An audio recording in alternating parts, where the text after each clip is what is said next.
So I started already, placing the tracks and everything like that. But typically I would put the closure on first. I just had to remember I had to go in and bleach my knots. So I did that. Just a light bleaching because once they get it to their stylist, they can do color matching and all of that.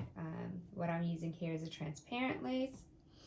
So what I'm going to do is place it where that hairline meets, right underneath, right on top of the cap. So right on the edge of the cap.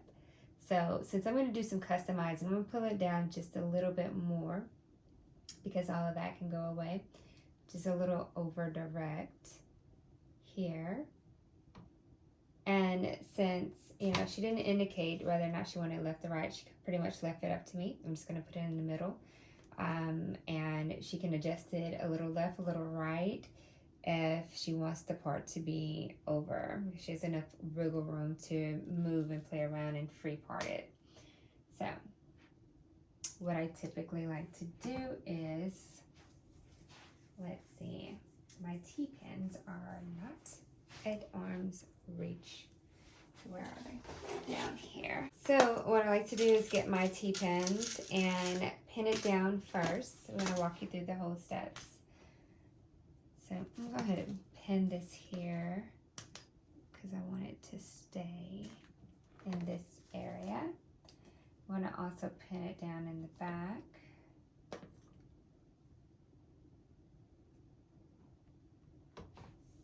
Because to get the most control, just 1 minute.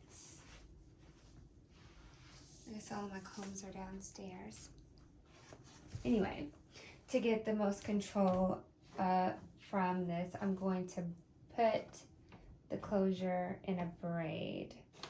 So let me go ahead and pin down these sides as well.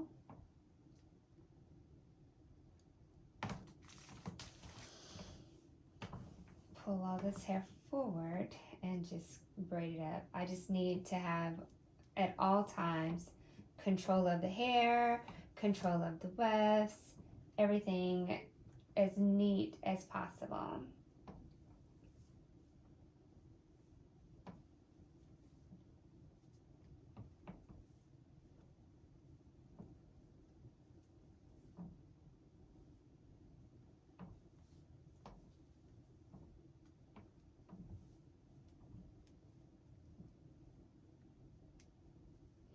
So once it's here, I'm going to go ahead and rubber band this.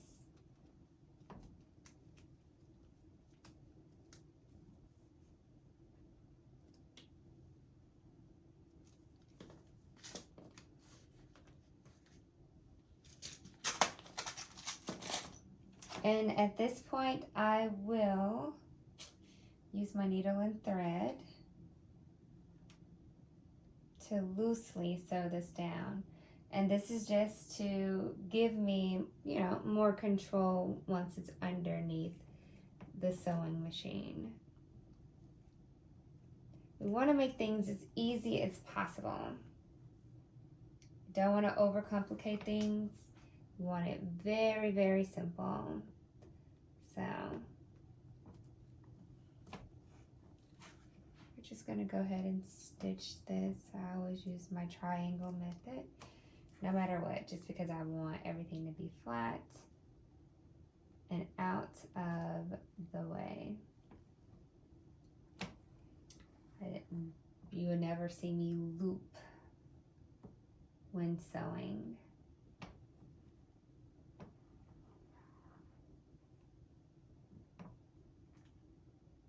I'm going to continuously keep my working triangle going all the way around and these big loose stitchings.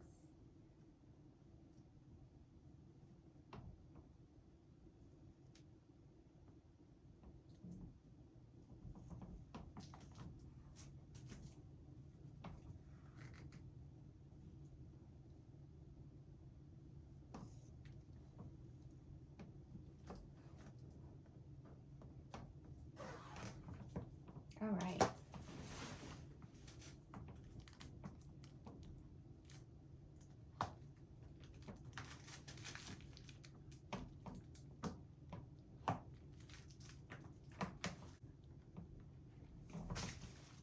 placing it underneath. Dropping my pin, then my foot. And with it being braided up, it gives me a whole lot of control. Because what tends to happen is your foot would typically catch the hair, and that is just not the best thing. It's help you keep a lot of. And you also want to make the adjustments as you go. Because I see here, I guess because my stitch came out, maybe I under or overestimated. But this is where I want it to lay. And I want it to lay flat.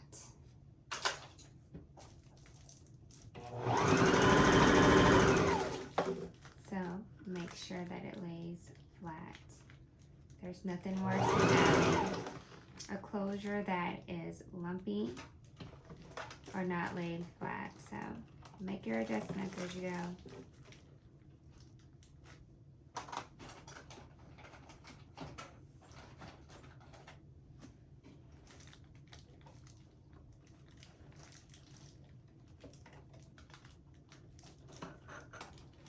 So I'm going to remove the stitch here that I placed in, because once I adjusted that, it just kind of shifted my whole situation here. So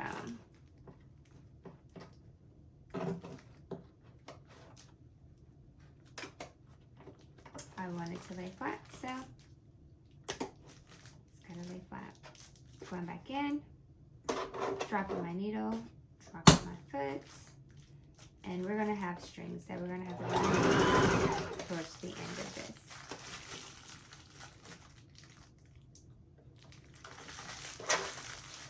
You want to always maintain control.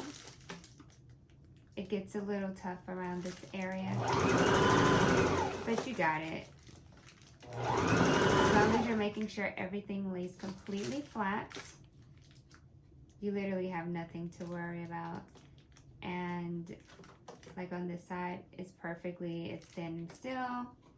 In that area, it lets me know that we are doing just fine. Sorry guys, this is like a 6th wig that I made today. So I'm a little... And parenting. But this is a good trade to have, like, while my kids are at school, I'm able to do, you know, knock orders out. When they come home, I can spend time, and once I put them to bed, back to work.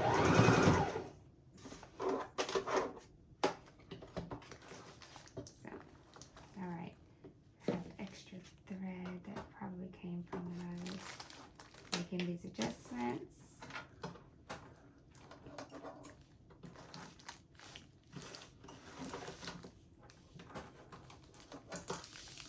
Alright, and voila, let's put it on. She is on there, flat and laid down. So we'll continue on just like the U part, all the way up until we cover this track. And it'll lay seamless and flat, and it'll look perfect. Once we are done, as you see, I already got my tag in there. Once we are done, we go in and we use our seam rippers to remove these threads. Once we remove them, not the black ones that we just put in this way, the ones that are going here, and you see there are different colors, like a light brown versus the black. Remove those, and then that plastic comes completely out. And as you see, it will be a ventilated unit. All of this covered up. She's able, and this was a special request too for a ventilated unit. So these are all great. Y'all, people typically know what the caps look like, and I'll show you. The full caps look like this is what you'll typically see, like for a frontal unit and also for a closure unit. All of this is like encased in, and you're really not able to get that breathing room, but it's very stretchy I love the material. I like both. I like this one when you're doing a protective style and you want to keep it on, and you can, you know, especially if you're sewing it down. This client is not going to sew this one down. She's going to remove it. She's starting over. She's cutting off all of her hair, and she's starting over. So she's not going to want to be hot at all. So she specially requested to have a ventilated unit.